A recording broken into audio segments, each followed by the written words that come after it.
ಎಲ್ರಿಗೂ ನಮಸ್ಕಾರ ಪ್ರಿಯ ವೀಕ್ಷಕರೇ, ನಾನು ನಿಮ್ಮ ಕೃಪಾ. ನನ್ನ ಗುರುಪರಂಪರೆ ಯೂಟ್ಯೂಬ್ ಚಾನಲ್ಗೆ ಸ್ವಾಗತ ಅಂತ ಹೇಳ್ತೀನಿ. ಎಷ್ಟೋ ಜನ ಭೂಮಿಗೆ ಸಂಬಂಧಪಟ್ಟಂತಹ ಹಲವಾರು ಸಮಸ್ಯೆಗಳನ್ನ ಎದುರಿಸ್ತಾ ಇರ್ತಾರೆ. ಅಂದರೆ ಒಂದು ಜಾಗವನ್ನು ಪರ್ಚೇಸ್ ಮಾಡಿದ್ಮೇಲೆ ತುಂಬ ಸಮಸ್ಯೆಗಳನ್ನ ಅನುಭವಿಸ್ತಾ ಇರ್ತಾರೆ. ಯಾಕಂದರೆ ನಾವು ಜ್ಯೋತಿಷ್ಯ ಶಾಸ್ತ್ರದ ಪ್ರಕಾರ ನೋಡಬೇಕು ಅಂತಂದಾಗ ಚತುರ್ಥ ಭಾವ ಅಂತ ನಾವು ಹೇಳ್ತೀವಿ. ಆ ಚತುರ್ಥ ಭಾವ ಜೊತೆಗೆ ಕುಜ ಮತ್ತು ಶನಿಯ ಗ್ರಹವನ್ನು ನಾವು ನೋಡಿಬಿಟ್ಟು ನಿರ್ಧಾರ ಮಾಡಬೇಕಾಗುತ್ತೆ. ಹಾಗೇನೆ ನಮಗೆ ಚಂದ್ರನೂ ತುಂಬಾ ಇಂಪಾರ್ಟೆಂಟ್ ಆಗುತ್ತೆ. ಚಂದ್ರನನ್ನು ಸಮೇತ ನಾವು ನೋಡಬೇಕಾಗುತ್ತೆ. ಯಾಕಂದರೆ ಯಾವುದೋ ಜಾಗ ತಗೊಂಡ ನಂತರದಲ್ಲಿ ನಮ್ಮ ಜೀವನದಲ್ಲಿ ಕೆಲವರು ತುಂಬ ಏಳಿಗೆ ಆಗ್ತಾರೆ, ಹಾಗೆ ಇನ್ನು ಕೆಲವರು ತುಂಬ ತಾಪತ್ರಯಕ್ಕೆ ಸಿಕ್ಕಾಕೊಳ್ತಾರೆ. ಸೊ ಅಂಥ ಸಂದರ್ಭದಲ್ಲಿ ನಮ್ಮ ಪ್ರಿಯ ವೀಕ್ಷಕರು ಏನು ಮಾಡಬೇಕು ಅಂತಂದರೆ, ನಿಮ್ಮ ವೈಯಕ್ತಿಕ ಜಾತಕ ಅಂತ ಏನಿರುತ್ತೆ ಆ ವೈಯಕ್ತಿಕ ಜಾತಕವನ್ನು ನೀವು ತೋರಿಸ್ಬೇಕಾಗುತ್ತೆ. ತೋರಿಸಿ ಆ ನಂತರದಲ್ಲಿ ನೀವು ಭೂಮಿಯನ್ನು ಪರ್ಚೇಸ್ ಮಾಡಬೇಕಾಗುತ್ತೆ. ಇಲ್ಲದಿದ್ದರೆ ಎಷ್ಟೋ ಸತಿ ನಾವು ಮನೆ ಕಟ್ಟಿದ ನಂತರ ಅಥವಾ ಅಪಾರ್ಟ್ಮೆಂಟ್ ಕಟ್ಟಿದ ನಂತರ ಅಥವಾ ಯಾವುದೋ ಮಳಿಗೆಗಳು ಕಟ್ಟಿದ ನಂತರ ನಾವು ಹೊಡೆದು ಡೆಮಾಲಿಷ್ ಮಾಡಿ ಅಥವಾ ಅದನ್ನು ಅರ್ಧಕ್ಕೆ ಬಿಟ್ಟು ಬರುವಂತಹ ಒಂದು ಪ್ರಸಂಗಗಳು ಬರುತ್ತೆ. ಯಾಕೆ ಅಂತಂದರೆ ಇದರಲ್ಲಿ ಅಂದರೆ ಈ ಭೂಮಿ ಅಂತ ನಾವು ಏನು ತಗೊಳ್ತೀವಿ ಆ ಭೂಮಿಯ ಜಾಗದಲ್ಲಿ ಬಂದು ಕೆಲವೊಂದೊಂದು ಸತಿ ಅಂದರೆ ಕರ್ಸಸ್ಸು ಅಥವಾ ದೋಷಗಳು ಅಂತ ಇರ್ತದೆ. ಸೊ ಅಂತಹ ಸಂದರ್ಭದಲ್ಲಿ ಅಂತಹ ಭೂಮಿಯನ್ನು ನಾವು ತಗೊಂಡಾಗ ಉದ್ಧಾರ ಆಗಲ್ಲ. ಸೊ ನೋಡಿ, ಸೂರ್ಯ ಅಂತ ಬಂದಾಗ ಅದರಲ್ಲಿ ಹಿರಿಯರ ಶಾಪ ಇರ್ತದೆ. ನೋಡಿ, ಚಂದ್ರ ಏನಾದರೂ ಬಂದಾಗ ಸ್ತ್ರೀಗೆ ಸಂಬಂಧಪಟ್ಟಂತಹ ದೋಷಗಳಿರುತ್ತೆ. ಹಾಗೆ 9 ಗ್ರಹಗಳು ಅಂತ ಏನಿದೆ ಆ 9 ಗ್ರಹಗಳಿಗೂ ಜ್ಯೋತಿಷ್ಯ ಶಾಸ್ತ್ರದಲ್ಲಿ ತನ್ನದೇ ಆದಂಥ ಒಂದು ಹೇಳಿಕೆಯನ್ನು ಕೊಟ್ಟಿದ್ದಾರೆ ಪ್ರಿಯ ವೀಕ್ಷಕರೇ.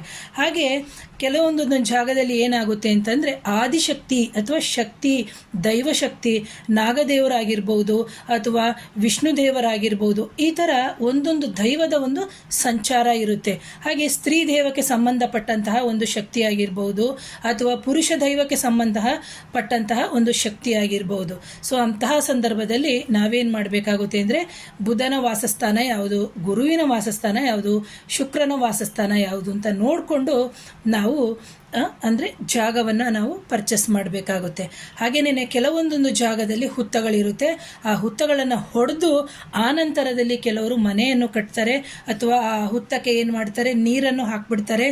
ನೀರನ್ನು ಹಾಕಿ ಕರಗಿಸಿ ಗೊತ್ತಿಲ್ಲದ ರೀತಿಯಲ್ಲಿ ಇನ್ನೊಬ್ಬರಿಗೆ ಮೋಸ ಮಾಡಿ ಆ ಜಾಗವನ್ನು ಸೇಲ್ ಮಾಡ್ತಾರೆ. ಅಂತಹ ಸಂದರ್ಭದಲ್ಲಿ ಯಾವ ವ್ಯಕ್ತಿ ತಗೊಂಡಿರ್ತಾನೆ ಅವರ ಪೂರ್ವಜಿತ ಕರ್ಮದಲ್ಲಿ ಅವರಿಗೆ ಶುಭ ಏನಾದರೂ ಇತ್ತು ಅಂತಂದರೆ ಆ ಜಾಗ ತಗೊಂಡ್ಮೇಲೆ ಆ ವ್ಯಕ್ತಿಗೆ ಶುಭವೇ ಆಗುತ್ತದೆ.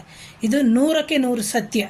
ಹಾಗೆಯೇ ಯಾವ ವ್ಯಕ್ತಿ ಮೋಸ ಮಾಡಿ ಕೊಟ್ಟಿರ್ತಾರೆ ಆ ವ್ಯಕ್ತಿಗೆ ಖಂಡಿತವಾಗಿ ಅಪಘಾತಗಳಾಗುವಂಥದ್ದು, ಅನಾಗತ್ಯವಾಗಿ ಅವರ ಮನೆಯಲ್ಲಿ ಸಾವು ಆಗುವಂಥದ್ದು ಅಥವಾ ಅವರು ಮರಣಕ್ಕೆ ಅಂದರೆ ಸೂಸೈಡ್ಗೆ ಅಂದರೆ ಸೂಸೈಡ್ ಟೆಂಡೆನ್ಸಿ ಅಂತ ಏನು ಹೇಳ್ತೀವಿ ಅಥವಾ ಆತ್ಮಹತ್ಯೆಗೆ ಸಂಬಂಧಪಟ್ಟಂಗೆ ಅವರು ಇದು ಮಾಡ್ಕೊಳ್ಳೋದು, ಅವರ ಮನೆಯಲ್ಲಿ ಗಲಭೆಗಳಾಗುವಂಥದ್ದು ಅಥವಾ ಇಲ್ಲದಿಲ್ಲದಂತಹ ಭಿನ್ನಾಭಿಪ್ರಾಯಗಳಾಗುವಂಥದ್ದು ಆಗ್ತಾ ಇರುತ್ತೆ.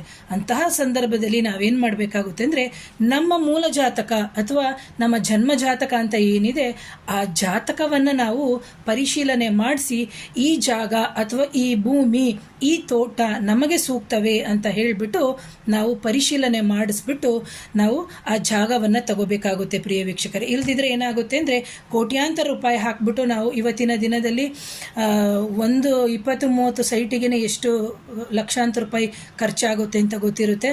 ಅಂತಹ ಸಂದರ್ಭದಲ್ಲಿ ನಾವು ಖರ್ಚು ಮಾಡಿ ಅದನ್ನು ಕಟ್ಟಿಸಿ ಆನಂತರ ಇನ್ನೊಬ್ಬರಿಗೆ ಮಾರಿ ಅಲ್ಲಿಗೆ ಮನೆಗೆ ಬಂದವರು ತೊಂದರೆ ಅನುಭವಿಸಬಾರ್ದು. ಯಾಕಂದರೆ ಕೆಲವರು ಏನು ಮಾಡ್ತಾರೆ, ಮನೆ ಕಟ್ಟಿಬಿಟ್ಟು ಇವರಿಗೆ ತೊಂದರೆ ಆಗಿದೆ ಅಂತ ಶಾಸ್ತ್ರದಲ್ಲಿ ಹೇಳಿದ ತಕ್ಷಣ ಅದನ್ನು ಇನ್ನೊಬ್ಬರಿಗೆ ತಲೆಗೆ ಅಂಟಾಕುವಂಥದ್ದು ಮಾಡ್ತಾರೆ. ದಯವಿಟ್ಟು ಅಂತಹ ಕಾರ್ಯಗಳನ್ನು ಮಾಡೋಕ್ಕೆ ಹೋಗ್ಬಾರ್ದು. ಯಾಕಂದರೆ ಕೆಲವು ಸ್ಮಶಾನ ಜಾಗಗಳಿರ್ತವೆ. ಆ ಸ್ಮಶಾನ ಜಾಗದಲ್ಲಿ ಇದ್ದಾಗ ಅಂತಹ ಜಾಗಗಳನ್ನು ತಗೊಂಡಾಗ್ಲೂ ಸಮೇತ ನಾವು ತುಂಬ ಪಿಶಾಚಿ ಬಾಧೆ ಅಥವಾ ಏನು ಹೇಳ್ತೀವಿ ಭೂತ ಬಾಧೆ ಇವೆಲ್ಲವನ್ನು ಅನುಭವಿಸಬೇಕಾಗುತ್ತೆ.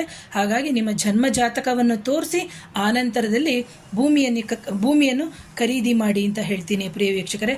ಹಾಗೆ ನನ್ನ ಚಾನಲ್ನ ಯಾರಾದರೂ ಹೊಸೊಬ್ಬರು ನೋಡ್ತಾ ಇದ್ದರೆ ದಯವಿಟ್ಟು ಆ ಚಾನಲ್ನ ಸಬ್ಸ್ಕ್ರೈಬ್ ಮಾಡಿ, ಹಾಗೆ ಬೆಲ್ ಬಟನ್ನ ಒತ್ತಿ, ಹಾಗೆ ಕಮೆಂಟ್ ಮಾಡಿ, ಶೇರ್ ಮಾಡಿ. Thank you.